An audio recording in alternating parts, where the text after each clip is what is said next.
Kunoo hordoftoota koo argitanii jechuudhaan akaa'ee fixeera. Haala kanaan nan danfisaa jira jechuudha. Kobbacha dhaabee jira. Inna distii kanarra guddatoo qabaatanis rakkoo hin qabu. Haay hordoftoota keenya jirra jirtu nagaa keessanii. Kaameraan xiqqoo asirratti. Akkami jirtu nagaadhaan nuti jirra nagaa keenya. Akkami jiruuf jireenya hordoftoota koo biyya keessa biyya alaatti bagatteef sin ga'e. Ayyaanni akkamii simbira qophiin maal fakkaata? Nu bira kaala kanaan jira. YouTube viidiyoon koo dafee sin qaqqabu. Sababa Wi-Fi-dhaan jechuudhaan hojjetu Wi-Fi-ni. Neetworkiin hojjetu waan isaan didee safaraan inni jiru kana. Amma namitti jechuudha.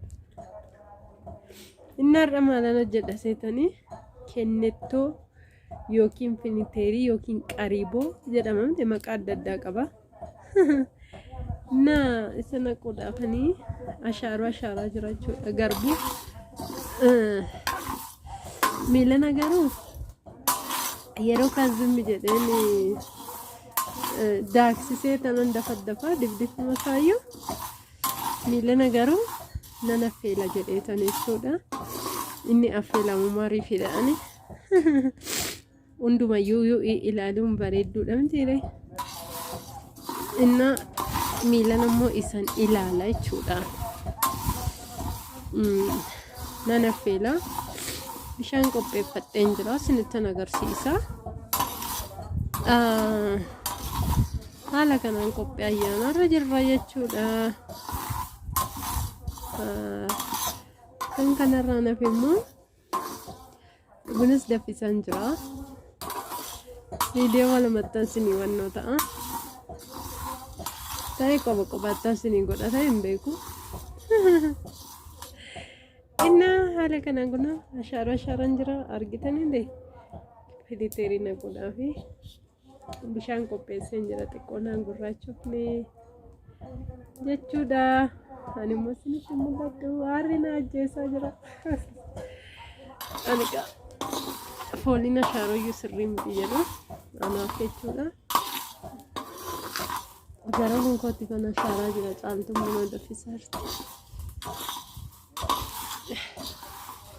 Isiniin jedhaan hordoftoota koo. Amma irraa baaseen bishaanti naqeetananii irra kaa'een isin agarsiisaa. Kufaa ilaalaan isiniin jedhaani kun ashaaraan jira. Bishaan keessatti yeroo naqumu hin daawwattu. Kunoo hordoftoota koo argitanii jechuudhaan akaa'ee fixeera. Haala kanaan nan danfisaa jira jechuudha. Kobbacha dhaabee jira. Inna distii kanarra guddatoo qabaatanis rakkoo hin qabu. Ani garuu distii lafarra taa'u kana caalan qabu jechuudha. Kan lafarratti itti bobeessu yeroo baay'ee kanaaf siitii itti buusa. Waa tokko ibidda irratti waan hojjechuu barbaade ibidda irratti kanaan hojjedha jechuudha. Inni kun akaa'ee itti naqee haala kanaan ganaa danfaa baay'ee danfuu barbaada. Kunoo qoraan furdaan jala naqee argitanii qilleensi jira xiqqoo ishii qilleensaa. Inni haala kanaan kunoo kennettoon garuu aynata baay'ee jira. Kan akaameetti cal jedhanii baaldiitti naqanis jira. Kan immoo akkasitti affeelanis jira. Kan immoo akaawwisaa akaanii daaksisanii akkuma unkurootti godhanis jira. Waan adda addaa jira jechuudha aynata baay'eedha. Kan garuu ganaa reefusa kan hojjechuufanidha. Nan ilaala jechuudha kan hojjedheen beeku. Kun haala kanaan nan affeelaa jira. Argitanii yoon distii isaa baay'ee bishaanti guuteen jira xiqqoo waan taate nani sosochoosa malee wannoon ta'u jechuudha. Ol naalaa danfee gannamaa danda'a jechuudhaani.